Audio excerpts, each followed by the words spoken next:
उसके पास एक गाय ही थी। वो गाय की बहुत अच्छे से देखभाल करती थी और उसका दूध बेचकर अपना गुजारा करती।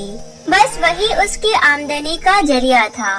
एक दिन रोमा की गाय बहुत बीमार हो गई और कुछ ही दिनों में रोमा की गाय मर गई।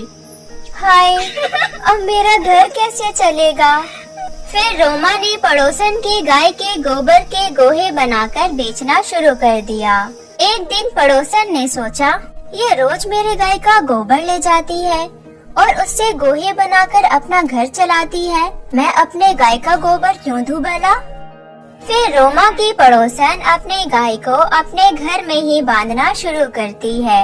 ये देखकर रोमा परेशान हो जाती है। फिर वो गाय का गोबर मांगने सेठ के घर जाती है। क्या आप मुझे अपनी गाय का गोबर दे सकते हैं? सेठ सोचता है, यह औरत कब से गोबर बेचकर अपने घर का गुजारा कर रही है, क्यों ना मैं अपनी गाय ही इसे दे दूं। वैसे भी वह बहुत बीमार रहने लगी है, उसे क्या पता चलेगा कि यह बीमार है। इस पर तो मेरा एहसान हो जाएगा। ऐसा सोचकर सेठ रोमा से कहता है, एक काम करो, तुम मेरी गाय ले जाओ, तुम्हें रोज रोज गोबर लेने नहीं आना पड़ेगा। शुक्रिया सेठ जी। फिर रोमा खुशी खुशी गाय लेकर अपने घर चली जाती है।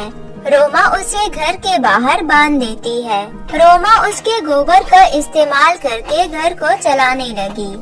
क्योंकि वो गाय बीमार थी, इसलिए वो ज्यादा दूध नहीं दे पाती थी। कुछ दिनों बाद एक बुजुर्ग आदमी रोमा के घर के बाहर आता है।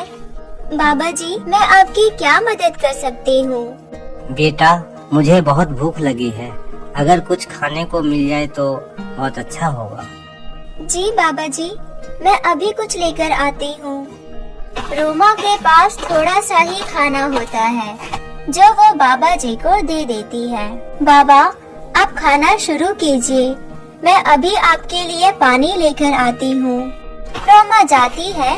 बाबा अपनी शक्तियों से देखते हैं कि रोमा ने अपना सारा खाना उन्हें दे दिया है। इतने में रोमा पानी लेकर आ जाती है। बाबा जी रोमा से कहते हैं, तुम्हारा बहुत बहुत शुक्रिया बेटा, यह जानते हुए भी कि तुम्हारे पास खाने के लिए कुछ भी नहीं है, तब भी तुमने अपना सारा खाना मुझे दे दिया। ऐसा कहकर बाबा गाय पर हाथ फेरते हुए चले जाते हैं। अगले सुबह रोमा की गाय सोने का गोबर देती है। रोमा की पड़ोसन ये सब देख लेती है और वो हैरान हो जाती है। वो सोने का गोबर उठा लेती है और उसके जगह अपने गाय का गोबर रख देती है। रोमा को इस बात की खबर तक नहीं होती। कुछ दिन तक ऐसा ही चलता है। एक दिन अचानक तेज हवा चलने लगती है। इसी वजह से रोमा अपनी गाय को घर के अंदर ही बांध देती है। अगली सुबह रोमा देखती है कि उसकी गाय ने सोने का गोबर दिया है।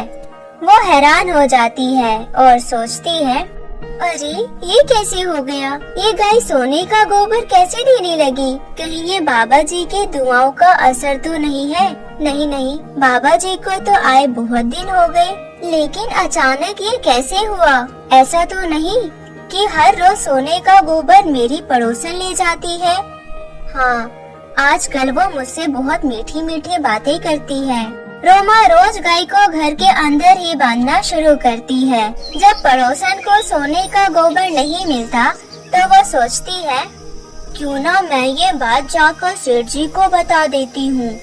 वैसे भी अब तो मुझे सोने का गोबर मिलने से रहा, तो फिर इस औरत को क्यों मिले भला? पड़ोसन सेठ के पास जाती है और उसे सारी बातें बता देती है। सेठ ये बात सुनकर बहुत हैरान हो जाता है। ऐसा कैसे हो सकता है? जब तक गाय मेरे पास थी तब तक तो कुछ भी नहीं होता था, अब ये गाय सोने का गोबर कैसे देने लगी? सेठ रोमा के घर पर जाकर पूछता है, अरे रोमा, यह गाय सोने का गोबर कैसे देने लगी, जल्दी बताओ। रोमा सेठ को सारी बात बता देती है। सेठ के मन में लालच आ जाता है और रोमा से अपनी गाय लेकर वापस चला जाता है। रोमा ये सब देखकर रोने लगती है। अगली सुबह होते ही सेठ उठकर देखता है कि उसका घर गोबर से भरा है। सेठ ये सब देखकर बहुत परेशान होता है। अरे ये क्या हो गया? अब मैं क्या करूं? ये सब मैं कैसे साफ करूं? सेठ के इतना बोलते ही एक आवाज आती है, तूने उस औरत से गाय वापस ले ली, इसलिए तुम्हारे साथ ऐसा हुआ है।